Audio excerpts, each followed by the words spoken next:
fucking right. Hey guys, so I didn't mean to start off the video on, wow, look at that, on the wrong side of the foot. That person was making the right turn, I was going straight. I guess they just didn't see me, and then they were merging onto the leftmost lane. But obviously they have to stay on the right lane because, you know, that's their lane that they're trying to get into. But I digress. One of the main things that I really wanted to start doing with this YouTube channel, or just kind of the concept of moto vlogging, with the good amount of people that are already doing it all over the United States and honestly all over the world. I've done so much research, and I've really looked into kind of people who do it anywhere in South Florida and especially Miami, because I mean everybody knows about Miami. And funny enough, yesterday I was actually having a whole conversation with my family about how you can't really compare anywhere or any other state or any other city to Miami, because Miami is its own central thing. Like, there's just nothing to compare it to.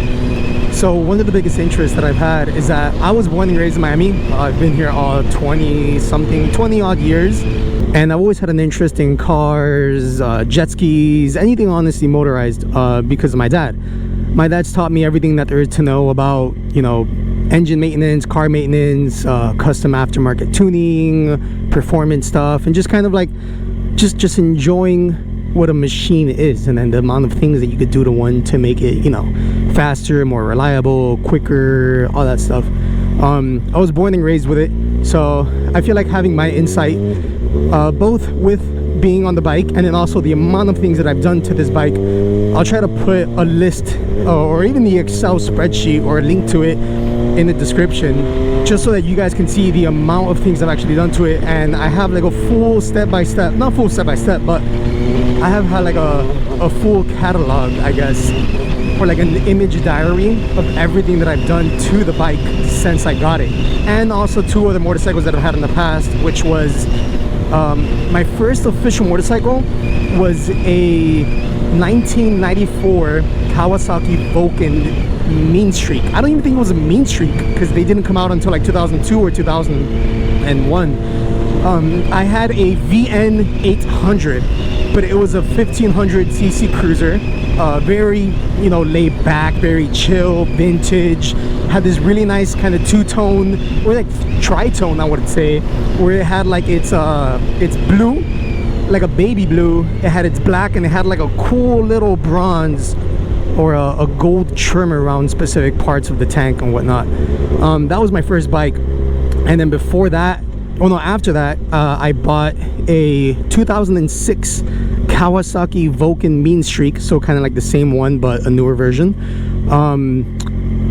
It was a 2006 1600, so that one was way bigger. That was honestly the bike that I learned on, because the first one that I used to ride back when I was like 15, 16, 17 was my dad's 2002 Kawasaki Vulcan Mean Streak, which, I mean, if you can see the pattern, really trusted bike. A lot of the parts of it are super cheap, so I kind of just got used to with what I knew. And even just having that one, I don't know what the guy was doing,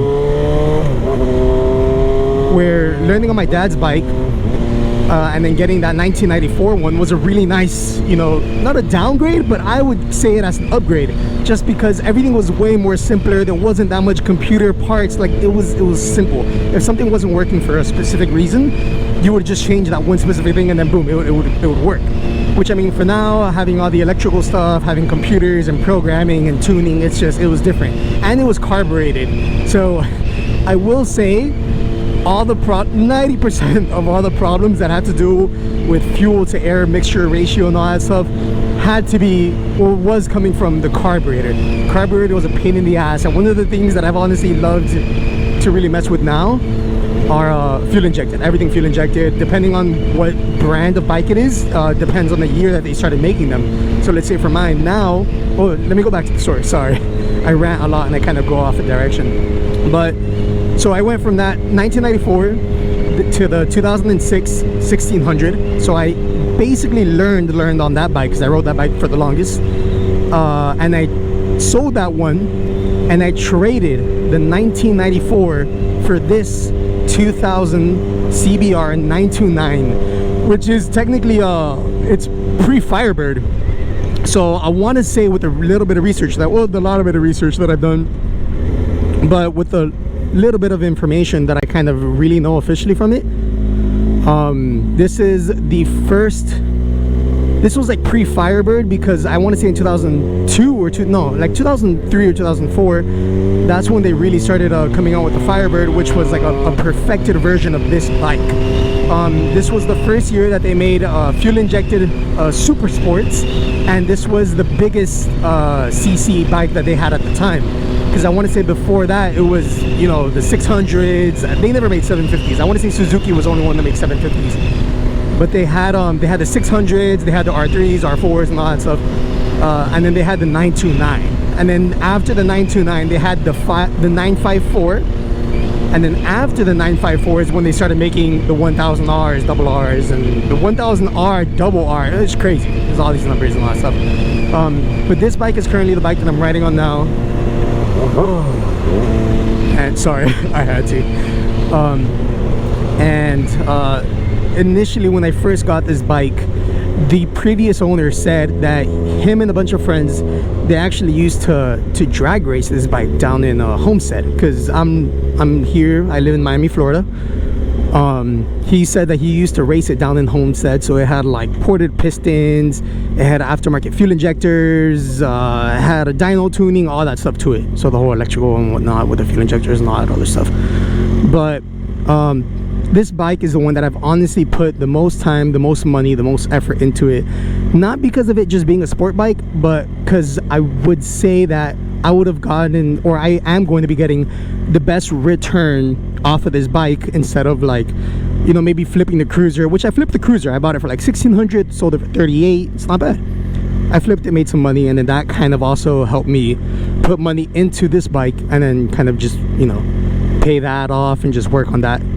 But from there, all the technical stuff and all the mechanical stuff that I've actually done and learned from, I have a bunch of content, a bunch of stuff, and a bunch of photos that I used to record and really focus on, and always wished about publishing it and just kind of having a really cool platform, especially down here in Miami, where I could kind of document my experience riding around, document, you know, the day-to-day life, not necessarily day-to-day, but whenever I do go out riding, there are a lot of really big communities and a lot of big clubs out here that do like joint stuff and little get-togethers, and they ride out to like Marina Bay, and there's also a bunch of really nice cars. So like, you know, souped up Charger, Challenger, the 300C right behind me, a bunch of my friends too, they all have these crazy souped up cars, and I have a bunch of content, just a lot of stuff that I used to record, and a lot of stuff that I used to, you know, capture, take photos of, take videos of them drag racing or whatnot, and also going to meets.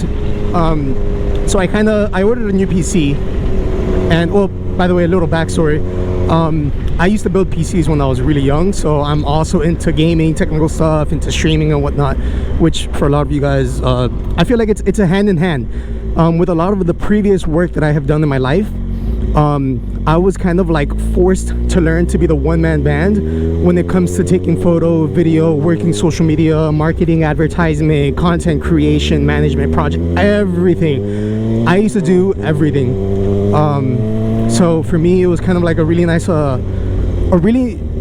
experience that I gained from them was amazing, because it honestly gave me enough experience and enough workflow and just a resume too, to go to anywhere or do anything that I want and be like, okay, I can go to a company, or I could do this on my own and find something that I truly love and just be like, boom, start working on it. Thank you. Yeah, fucking high beam. Start working on it, be the one-man band. I want to say my biggest problem really is finding something that I truly enjoy and love doing, because I love doing so many little things, and I love working on my car, which I got a new 2021 Camry TRD. I have this motorcycle that I've worked and built from the ground up with my dad, which is also one of the big reasons why I don't really want to sell it, because for me it's more of a sentimental thing. And also I could smoke anyone. My friend has a 1600, you know, horsepower Pro charged something Mustang, and you know, I could take him off the line and get him on top end too. So I want to say, for me, as far as capturing content and just having this as a sense of a source of transportation that reaches very interesting speeds, And also just it's fun, you know. I'm a very chill rider, and I'm very confident in what I'm able to do for myself and or with people around me and whatnot. But yeah, I'm getting home now, so I just kind of wanted to let you guys know what my interest is for the beginning of this channel and what I really want to start doing as far as the content creation side of it. So yeah, don't forget to like, subscribe. I'll be updating you guys very soon on Instagram and all the other platforms, and I'll see you guys in the next one. Peace. Also, forgot to mention real quick, just now that I'm finally home in my little shed, my little workshop, this is the bike.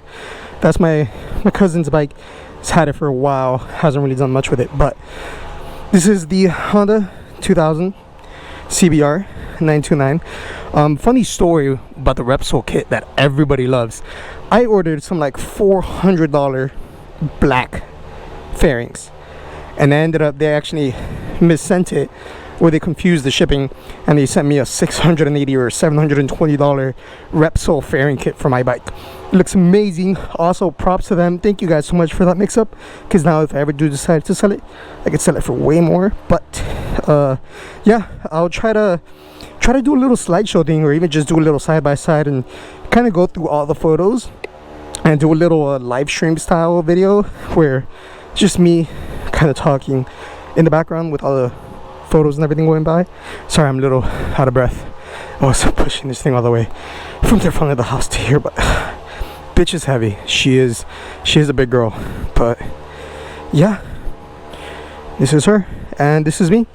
One of the things I'm gonna try to really do is conceal my identity, just for, you know, legal purposes and whatnot, just because of the professions and career paths and I might decide to choose in the future.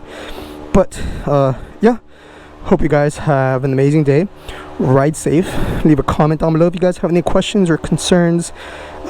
Don't forget to subscribe so you guys can stay updated with all the future videos that I really truly plan on doing, and just really putting time and energy into it, just because it's something that I love to do and something that I feel like a lot of other people like as well. And the community is amazing. Honestly, every single time that I've ever gone out riding, the community has been great. I also have some footage of that one time I broke down and a bunch of people stopped by on the side to kind of help me out. He gave me a guy's Instagram that he does like repositions, but he also like does towing and a bunch of services on like in at the place. But whatever.